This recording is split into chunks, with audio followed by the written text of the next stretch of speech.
तो अंबेडकर जी को आज देखेंगे और अंबेडकर जी से प्रश्न क्या बनेंगे, 3 अंक के प्रश्न आएंगे, ठीक है। 5 अंक के लिए क्वेश्चन बनेंगे, 11 अंक के लिए।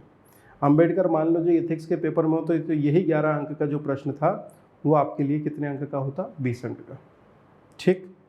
तो आज की क्लास का जो पहला प्रश्न है, ठीक है, वो आपके सामने है। पहला प्रश्न है, अंबेडकर के वर्ण व्यवस्था संबंधी विचारों को स्पष्ट कीजिए। देखो मैं आपको सीधे से बता देता हूँ, अंबेडकर से जो भी प्रश्न आए हैं वो उनके सामाजिक चिंतन से आए हैं अभी तक, और दूसरा जो प्रमुख योगदान है वो है उनका राजनीतिक चिंतन। इसके बाद में वो इकोनॉमिक्स थे तो आर्थिक चिंतन कुल, और उसके बाद में एक समाज सुधारक के रूप में। ये 4 एस्पेक्ट्स हैं अंबेडकर को पढ़ने के। इसमें जो सबसे महत्वपूर्ण एस्पेक्ट है वो है उनका सामाजिक चिंतन, या यूँ कहें कि अछूत वर्ग के लिए या दलितों के लिए उनकी जो चेतना थी वो सबसे ज़्यादा महत्वपूर्ण है, और वहीं से क्वेश्चंस पिक भी होने, ठीक है। अगर आप पिछले क्वेश्चंस भी उठाएंगे तो इसी आसपास इसी दायरे में ये क्वेश्चंस घूमते नजर आएंगे, परंतु जैसे ही दायरा बाहर जाएगा तो वो डेमोक्रेसी पे चर्चा करते नजर आएंगे कि भैया अंबेडकर के लोकतंत्र संबंधी विचार बता दीजिए, या अंबेडकर की जो आर्थिक चेतना है, या फिर कहें कि उनकी अर्थव्यवस्था संबंधी क्या मत थे कि वो क्या चाहते थे, उस पर हम क्वेश्चंस फ्रेम किए। आज ही हो जाएगा चर्चा, ठीक है। तो शुरू करते हैं। तो पहला प्रश्न जो है आपके सामने वो ये है कि अंबेडकर की वर्ण व्यवस्था संबंधी विचारों को स्पष्ट कीजिए। बहुत सिंपल सा है, 5 अंक के लिए प्रश्न है। तो भैया अंबेडकर क्या मान रहे हैं, पहले मैं कुछ उदाहरण दे रहा हूँ आपको। पहले ध्यान दीजिएगा, मैंने इस प्रश्न का उत्तर एक पेज में भी लिखा है, और नीचे अगर आप प्रश्न संख्या देख पा रहे हैं, शब्द संख्या, प्रश्न संख्या क्या कह रहा हूँ मैं, ये जो शब्द संख्या है ये लगभग 75 है, ठीक है। इसके बाद में जो अगला सेगमेंट है, या यूँ कहें कि अगला जो पेपर है, अगला पेज, इस पर भी मैंने यही आंसर लिखे, परंतु यहाँ क्या किया मैंने, जो शब्द संख्या है वो रखी है 60 केवल। फिर से आज अभी हम शुरुआत कर रहे हैं चीज़ों को लेके, तो चीज़ें क्लियर हों आपके दिमाग में, अच्छी बात है। चलिए ठीक है, शुरू करते हैं। तो सबसे पहला जो हमने कोशिश करनी है वो ये है कि अंबेडकर के वर्ण व्यवस्था संबंधी विचारों को स्पष्ट करें। तो वर्ण व्यवस्था के बारे में क्या क्या कह रहे हैं, ध्यान दीजिएगा। अंबेडकर के अनुसार वर्ण व्यवस्था हिंदू संप्रदाय की मूलभूत आधार है। देखिए 2 चीज़ें होती हैं किसी भी ऑर्गेनाइजेशन या किसी भी सिस्टम में, जैसे उदाहरण के लिए सती प्रथा। तो क्या सती प्रथा हिंदू धर्म का आधारभूत विशेषता है? जैसे कोई कहे हिंदू धर्म को एक्सप्लेन करो, और आप कहोगे भैया सती प्रथा होती है, यहाँ पर बाल विवाह होता है, यहाँ पर जो शक्ति है उसकी पूजा के लिए हम नरबलि भी देते हैं, तो क्या ये हिंदू संप्रदाय के आधारभूत या मूलभूत तत्व है? उत्तर है नहीं। ये तो ऐसी चीज़ें हैं जो समय के साथ जुड़ती गई और इनको हटाया भी जा सकता है बुराइयों के रूप में। बिल्कुल सही बात। अच्छा, मैं एक सजेशन और दूंगा आप लोगों को कि आप अपना दिमाग हमेशा खुला रखें, और ये कोशिश करें कि जब मैं कोई क्वेश्चन फ्रेम कर रहा हूँ तो उसका आंसर आपके दिमाग में कौन दे।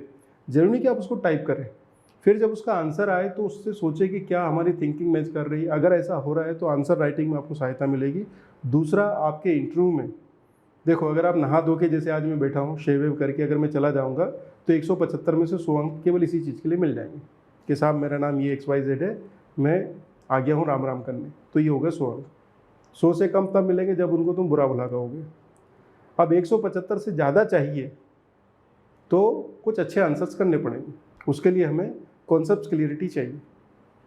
तो जब जब मैं क्वेश्चंस फ्रेम कर रहा हूँ या फिर क्वेश्चंस पिक कर रहा हूँ विचार को या एथिक्स के पेपर से, तो आप ध्यान दीजिएगा, इनके आंसर जरूर सोचने की कोशिश करें। इसका फ़ायदा आपको इंटरव्यू बोर्ड में मिलेगा। नहीं तो इंटरव्यू के समय जब मैं आपको 7 दिन के लिए बुलाऊंगा या 7 दिन की जो क्लासेस होंगी, आप ये मत सोचिएगा कि यार 7 दिन में ही आनंद सर हमें बदल देंगे पूरा का पूरा। मैं बस ये बताऊँगा कि ये बताया था ना, बताओ इसका उत्तर क्या होना चाहिए, और प्रश्न फ्रेम करूँगा, उत्तर आप लोगों से निकलवाऊँगा। उत्तर मेरे नहीं होंगे, मेरे केवल प्रश्न होंगे, उत्तर आपके होंगे, क्योंकि अल्टीमेटली उत्तर आपको देना है मुझे। आपके उत्तर में क्या समस्याएं हैं, क्या होना चाहिए, उस पर मैं चर्चा कर सकता हूँ, ठीक है। चलिए, तो कान खुला रखिए, दिमाग खुला रखिए। तो भैया वर्ण व्यवस्था जो है, अंबेडकर ने कहा कि ये मूलभूत विशेषता है। जैसे कि एक स्ट्रक्चर होता है, मानव के मानव शरीर का स्ट्रक्चर है, और उसमें जो हड्डियों का ढांचा है वो है वर्ण व्यवस्था।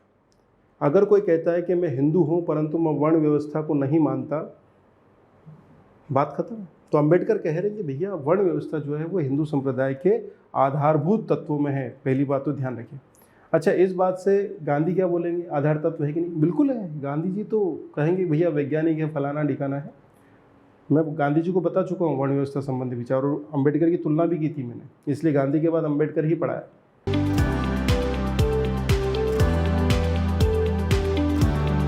तो ध्यान दीजिएगा, तो आधारभूत विशेषता है, आधारभूत तत्व है, सही है कि गलत है, इसको लेकर अलग अलग विचार है। ठीक, अब अंबेडकर कह रहे हैं कि भैया ये जो वर्ण व्यवस्था है इसको धार्मिक आधार मिला हुआ है। जैसे आप लोग तो सब इतिहास के विद्यार्थी हैं, ऋग्वेद का 10वां मंडल का पुरुष सूक्त, उसमें क्या बताया हुआ है कि एक विराट ब्रह्म की, ब्रह्म मतलब कौन है? ईश्वर है, जिसके मुख से क्या निकलेगा? ब्रह्मा, भुजाओं से क्षत्रिय, जंघाओं से वैश्य और पैरों से शूद्र की उत्पत्ति होगी। सोचिए जरा आप, ये क्या है? ये वर्ण व्यवस्था को धार्मिक आधार प्रदान कर रहा है। वो बता रहा है कि जो ब्राह्मण है वो मुख से निकल रहा है, भुजाओं से निकलने वाला का काम भुजाओं से करना है। जंघा जैसे हमारे शरीर का पूरा भार उठाती है, वैसे ही वैश्य वर्ग को आर्थिक भार उठाना है चारों वर्णों का। और शूद्र क्या है? चरण के समान है, तो सेवक कार्य है। समझ में आया? तो दूसरा बिंदु, पहला बिंदु क्या था कि वर्ण व्यवस्था मूल आधार है, मौलिक तत्व। दूसरा, जो वर्ण व्यवस्था है वह, ध्यान दीजिएगा, जो वर्ण व्यवस्था है वह धार्मिक आधार प्राप्त है।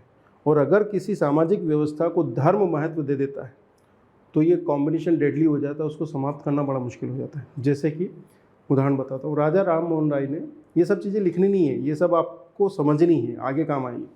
राजा राम मोहन राय ने जब समाज सुधार की बात की तो उन्होंने धर्म सुधार को पहले रखा। जैसे कि उन्होंने ब्रह्म समाज की स्थापना की, और ब्रह्म समाज की स्थापना करते हुए उन्होंने हिंदू संप्रदाय की धार्मिक मान्यताओं का खंडन किया। जैसे मूर्ति पूजा का खंडन किया, बहुदेववाद का विरोध किया, उन्होंने एकेश्वरवाद का समर्थन किया। फिर उन्होंने चुन चुन के बताया कि सती प्रथा जो है वो हमारे मूलभूत हिंदू संप्रदाय के तत्वों में शामिल नहीं है, बल्कि एक बुराई के रूप में बाद में आ गई है। यही बात दयानंद सरस्वती ने आर्य समाज के माध्यम से कही। तो आप देखेंगे 19वीं या कहेंगे 20वीं शताब्दी के जो धर्म सुधार आंदोलन हुए, समाज सुधार आंदोलन हुए, तो 20वीं शताब्दी के जो समाज सुधार आंदोलन शुरू हुए वो कहीं ना कहीं धर्म से जुड़े रहे। हर जगह समाज सुधार के लिए धर्म सुधार की बात की गई, और ये बात भारत के संदर्भ में नहीं बल्कि यूरोप के संदर्भ में भी लागू है। 12वीं 13वीं शताब्दी में जब वहाँ पर पुनः जागरण या रेनेसा आया तो वहाँ पर पहले धर्म सुधार आंदोलन हुआ। कैथोलिक ईसाई धर्म के विरुद्ध प्रोटेस्टेंट धर्म सुधार आंदोलन आया, 200 सालों तक विमर्श हुआ, उसके बाद में वहाँ पर समाज सुधार संभव हुआ। ठीक है, ऐसा ही भारत में भी देखा गया। परंतु भारत में ये जो धर्म और समाज सुधार आंदोलन है बहुत मॉडरेट रहे, क्योंकि भारतीय सांस्कृतिक परिस्थितियाँ अलग हैं, यूरोपीय सांस्कृतिक परिस्थितियाँ अलग हैं।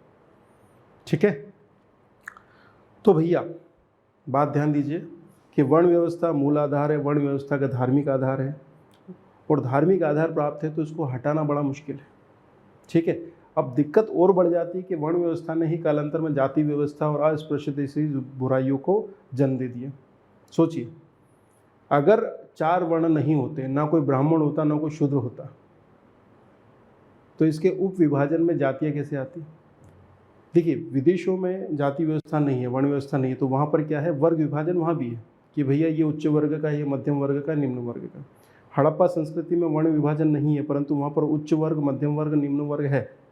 वहाँ पर मिडिल क्लास देखने को मिलता है, और मिडिल क्लास जहाँ पर भी है तो लोअर स्ट्रेटा भी आएगा और अपर स्ट्रेटा भी आएगा। ये एकदम क्लियर रखिए दिमाग में। तो मुद्दा ये है कि जब वर्ण व्यवस्था ने क्या किया, समाज को 4 भागों में बांट दिया। ऋग्वेदिक काल में जन्म कर्म आधारित थी, उत्तर वैदिक काल में जन्म आधारित हो गई, फिर उसके बाद में आप स्मृति काल देखते हैं तो वहाँ जाति व्यवस्था देखने को मिलती है, और मौर्य काल तक आते आते तो आप अस्पृश्य जातियाँ देखने को मिलेगी आपको। गुप्त काल में चांडालों का उल्लेख हो रहा है पूरा का पूरा। बहुत सारी अनुलोम प्रतिलोम विवाह का कॉन्सेप्ट, गोत्र व्यवस्था, ये सब कुछ उत्पन्न हुआ। तो इसके आधार में वर्ण व्यवस्था ही है जिसका धार्मिक आधार है, अम्बेडकर जो कहना चाह रहे हैं। ठीक है, तो वर्ण व्यवस्था ही है जो कि हिंदू संप्रदाय में किसी को जन्म के आधार पर ऊंचा बताती है, किसी को जन्म के आधार पर नीचा बताती है। ठीक है, अब अम्बेडकर ने कहा कि भैया वर्ण व्यवस्था ही है समस्या। तो गांधी जी कह रहे देखो हृदय परिवर्तन है, मेरे पास एक इंजेक्शन वो लगाएंगे अपन, उससे ठीक हो जाएंगे सब। तो अम्बेडकर ने कहा कि देखो गुरुजी, सब ठीक है, परंतु जिन जिन को आपने इंजेक्शन अपने हाथों से लगाए वो भी ठीक नहीं हुए। जिन सवर्णों का आप हृदय परिवर्तन की बात कर रहे थे वो संभव नहीं हुआ। तो अम्बेडकर का सीधा कहना है कि अगर वर्ण व्यवस्था की व्याप्त बुराइयां हम दूर नहीं कर पाते हैं तो हमें क्या करना है, नए धर्म की ओर आगे बढ़ लेना है। बस उन्होंने खुद अपने अंतिम समय में बौद्ध धर्म अपनाया और काम किया। ये 4 बिंदु बताए ये 4 ही बिंदु हैं, कुछ एडिशनल चीज़ें आ सकती हैं। ये 75 शब्द हो गए। आप में से कुछ कंफर्टेबल हो सकते हैं कि भैया मैं 50 लिखने की स्पीड में 75 लिख सकता हूँ, कोई समस्या नहीं। पर अगर कोई ये कहता है कि सर और कोई विकल्प, इससे बेहतर विकल्प, तो इसी प्रश्न को मैंने एक दूसरे तरीके से लिखा। आज भी मैंने यही किया, समझाने के लिए आपको करके बता रहा हूँ। अब मैंने क्या किया, पहले एक बॉक्स बनाया, अम्बेडकर का वर्ण व्यवस्था संबंधी विचार। और देखो तीर वगैरह तो लगाओ, मार्किंग जरूर करोगे। एग्जामिनर को बोलो कि पहला ये पढ़ो, दूसरा ये पढ़ो। तो पहले क्या पढ़ना है, पहला बिंदु, वर्ण व्यवस्था हिंदू संप्रदाय की आधारभूत या मौलिक गुण है। जो बातें मैंने अभी एक्सप्लेन की है, आप ये देखना कि क्या इस उत्तर में वो सारी चीज़ें आ गई कि उससे कुछ चीज़ें ज़्यादा आई, और क्या टू द पॉइंट की एग्जामिनर देखते से ही आपको अंक दे सकता है क्या, समझिएगा इस बात को। वर्ण व्यवस्था हिंदू संप्रदाय का आधारभूत मौलिक गुण हो गया, ठीक है। वर्ण व्यवस्था धार्मिक आधारों पर टिकी हुई है, और वहाँ पर मैं पुरुष सूक्त का उल्लेख नहीं कर पाया, यहाँ पे बता दिया ऋग्वेद का पुरुष सूक्त, कोष्टक में डाल दो 10वां मंडल, और भी डिटेल कर सको तो।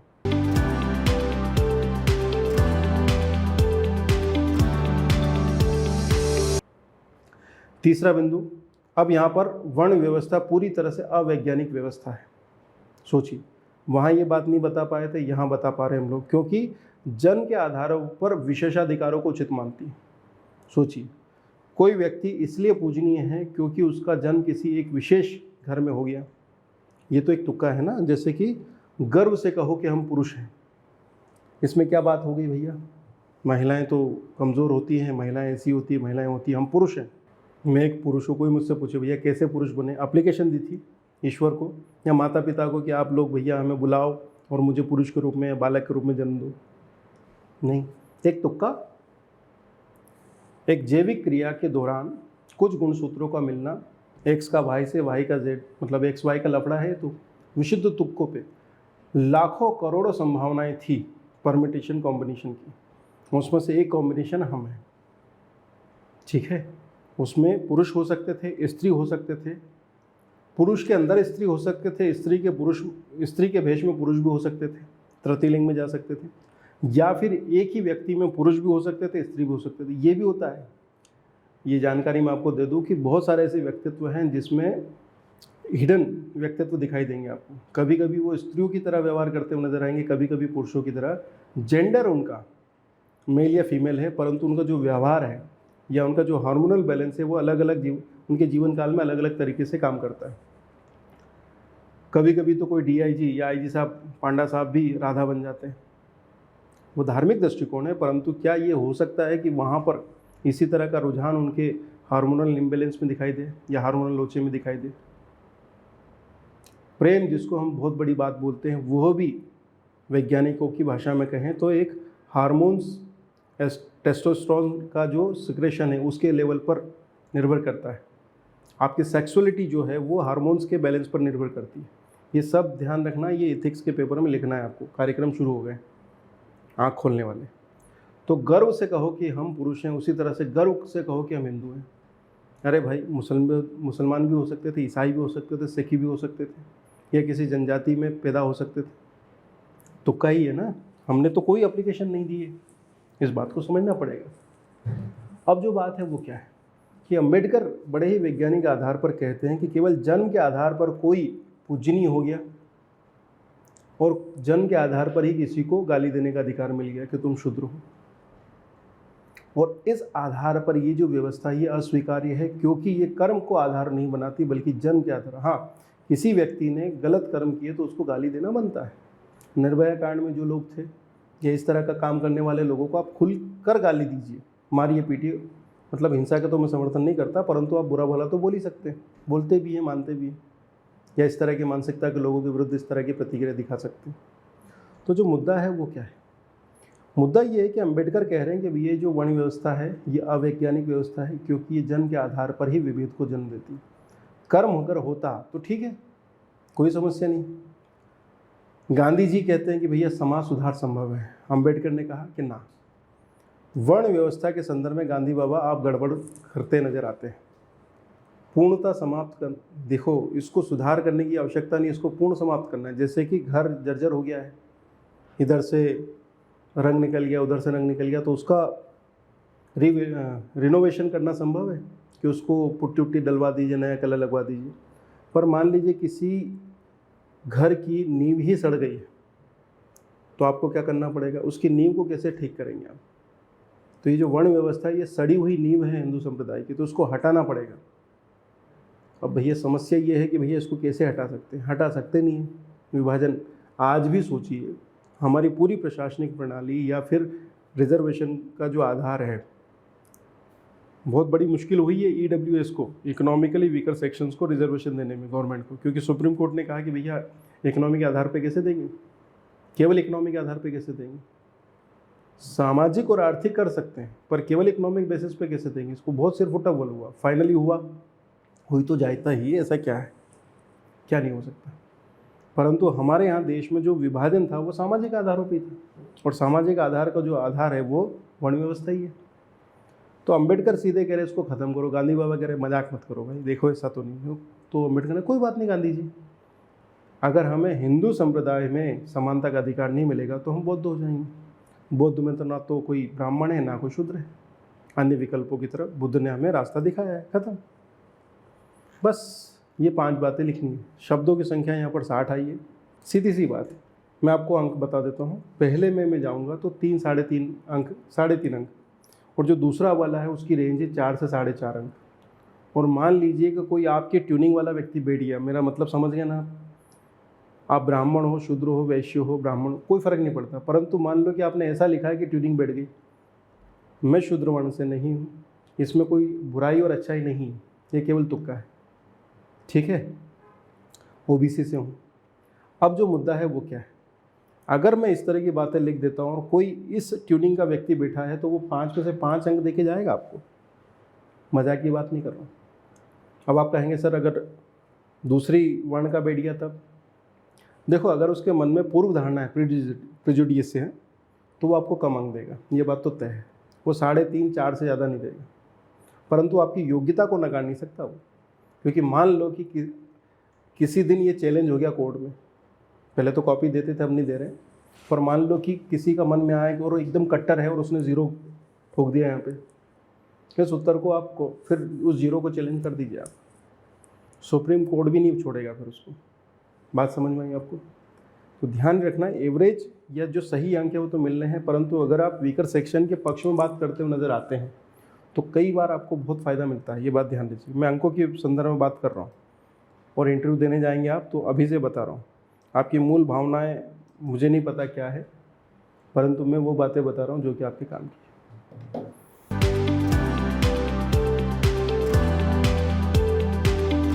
ठीक, अगला प्रश्न है, अंबेडकर के अस्पृश्यता संबंधी मत पर टिप्पणी कीजिए, विचार कीजिए, मंथन कीजिए, जो भी करना हो कर दीजिए, कोई दिक्कत नहीं। तो अब मैंने क्या किया, फिर से एक बॉक्स बनाया। आप गोला बना सकते हैं, मेरा गोला अच्छा नहीं बनता इसलिए मैं गोला बनाने की कोशिश नहीं करता, बॉक्स भी बड़ी मुश्किल से बनना शुरू हुआ है, ठीक है। तो मैंने क्या लिखा, अंबेडकर का अस्पृश्यता संबंधी विचार, गोले लगाए, उसके बाद में पहला तीर निकाला। अस्पृश्यता का सिद्धांत वर्ण व्यवस्था पर आधारित है। सहमत है कि सहमत नहीं है आप लोग, बताएं। वर्ण व्यवस्था के आधार पर अस्पृश्यता, 4 वर्ण हुए, शूद्र वर्ण क्या हो गया, सेवक हो गया।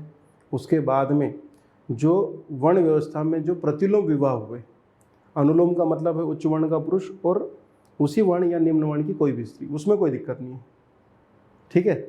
परंतु प्रतिलोम विवाह क्या है, निम्न वर्ण का पुरुष उच्च वर्ण की स्त्री से विवाह करेगा तो उसकी जो संतान है उसको हम अस्पृश्यता की कैटेगरी में डाल देंगे, उनको हम गांव में भी नहीं घुसने देंगे।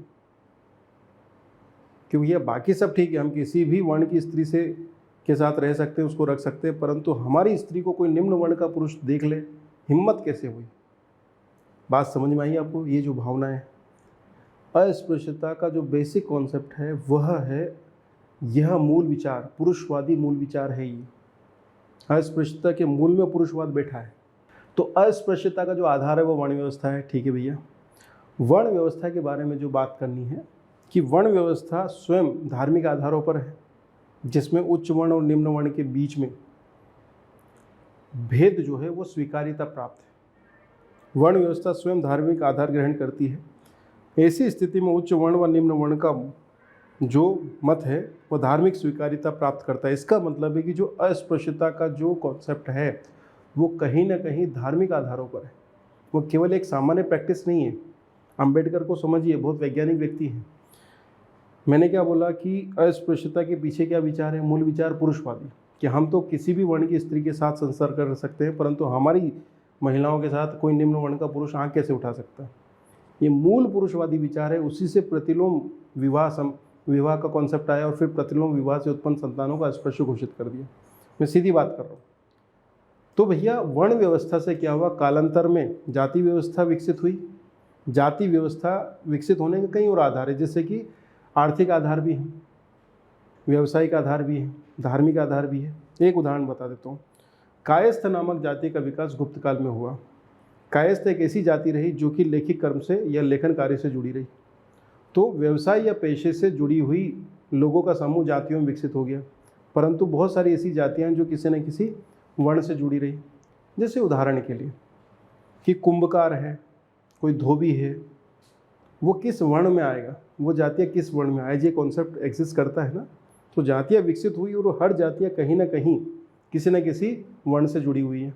यानी कि पहले तो हिंदू समाज, फिर उसके 4 वर्ण, फिर 4 वर्णों में कई जातियाँ, फिर कई जातियों में कई गोत्र, उपगोत्र, बहुत सारी चीज़ें हैं।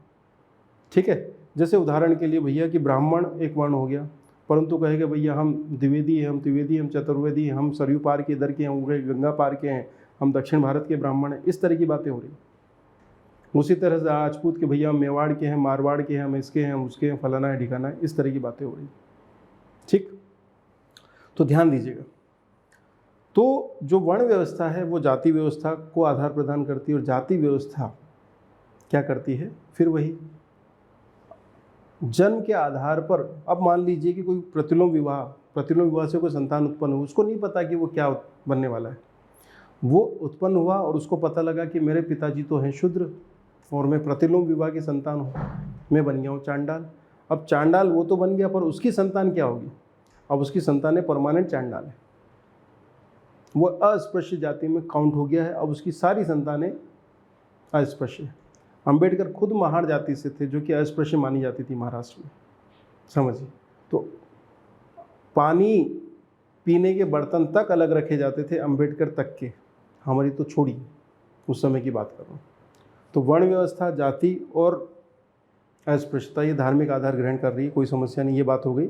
फिर तीसरा बिंदु आप बताएं कि अस्पृश्यता हिंदू संप्रदाय में फैली सबसे घृणित व्यवस्था है, ये अंबेडकर का मानना है, जो मानव को मानवीय गरिमा से वंचित करती है। अभी तो मेला ढोना, सिर पर मेला ढोना प्रतिबंधित है। हो सकता है कि देश के कुछ भागों में अभी भी चल रहा हो। तो कोई व्यक्ति आएगा आपके घर पे प्रतिदिन, वो आपकी टॉयलेट को साफ़ करेगा। ऐसा नहीं कि पानी आने से साफ़ कर रहा है, वो आपकी टॉयलेट से मेला उठाएगा, अपने जो बर्तन है या फिर जो भी छबड़ी वगैरह लेके आया उसमें डालेगा, अपने सिर पर रखेगा और लेके जाएगा। घर के बाहर है टॉयलेट। मेला ढोने की प्रथा कितनी गंदी प्रथा, आप समझ लीजिए। क्या ये मानवीय गरिमा के उचित है? वही व्यक्ति जो काम कर रहा है, अब अगर उसको कुछ खाने को बनेगा या फिर कोई इसने कहा कि भैया भूख लगी खा लो, क्या स्थिति बनेगी? क्या आप और मैं सामान्य स्थितियों में सोच सकते हैं कि इतने गरिमा विहीन जीवन को जीना कितना सही है? और उनके लिए इसके लिए कोई बहुत बड़ा पैसा मिल जाएगा, ऐसा नहीं है।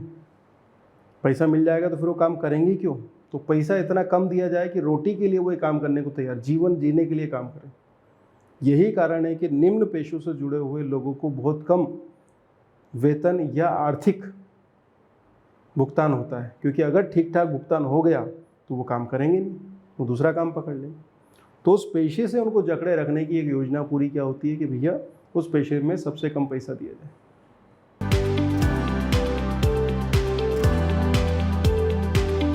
सोचिए,